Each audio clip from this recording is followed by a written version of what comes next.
By the time the dancers from the beach had made their way through the driftwood barrier, he was almost home. The tide was rising. The boy woke up early the next morning and stretched in the warm coziness of his bed. The sun poured through his window in bright denial of the recent storm, and the child smiled happily as he looked out at the clear blue sky. It would be a good day for the beach. The beach. The night came back to him, a dark confusion of shapes and sounds. He remembered the storm and waking up.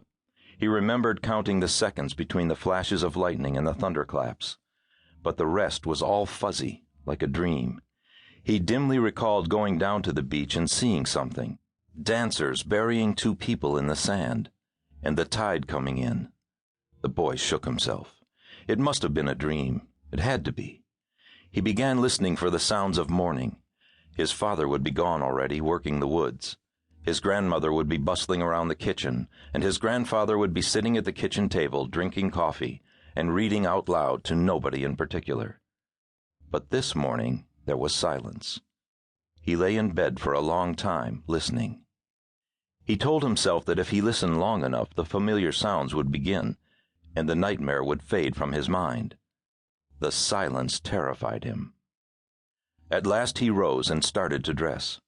But his clothes, the clothes he had neatly placed on the chair the evening before, were scattered on the floor this morning and wet. It hadn't been a dream after all.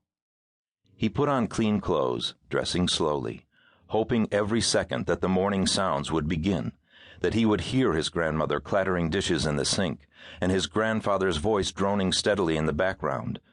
But when he was fully dressed, the silence still resonated throughout the house. He went to the kitchen. The remains of his father's breakfast were still on the table. That was all right then. But where were his grandparents?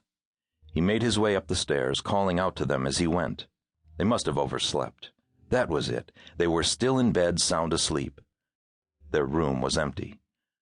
The dream came back to him. He left the house and began running toward the beach. Minutes later, he climbed slowly over the last log. The storm had covered the beach with debris. Kelp lay in tangled heaps everywhere, and a new crop of driftwood was scattered helter-skelter across the expanse of sand and rock. The boy looked quickly around. Nothing unusual. His heart surged with relief, and the worry on his face gave way to a grin. There would be good beachcombing this morning. With a little luck, he might even find some glass floats lying in the seaweed. Near the water, he saw a huge mound of kelp and headed toward it. He walked eagerly at first, but as he approached the dark brown tangle, he slowed, his apprehension flooding back. He began pulling at the tangle. Either it was buried deep in the sand, or it was caught on something. He pulled harder. The kelp gave way. It hadn't been a dream. From under the kelp, still buried in the sand up to their necks, two faces stared grotesquely up at the child, their features contorted with fear, the eyes bulging open. His grandparents.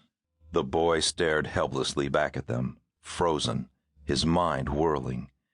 He could see in their faces how they must have died, waiting helplessly, watching the surf creep inexorably toward them, lapping at their faces, licking at them, then withdrawing to mount another attack.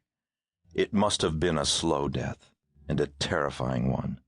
They must have coughed and choked, holding their breaths and spitting out the brine, screaming unheard into the wind and rain. The boy looked once more into the eyes of his grandfather, then his grandmother. As he stared, grieving, into the finely planed, dark face of the old lady, he thought he heard something. Softly at first, then louder. "Cry," the voice inside his head wailed. "Cry for them and for me." It was his grandmother's voice, but she was dead. The boy screamed and turned away, but he never forgot. Clark's Harbor. Pete Schelling stared out at the sea, reading the swells like a map. Far off to the south, the rest of the fleet was moving slowly toward the harbor, their running lights winking cheerfully in the night. And Pete was tempted to alter his course and follow the fleet. He put the idea down at once.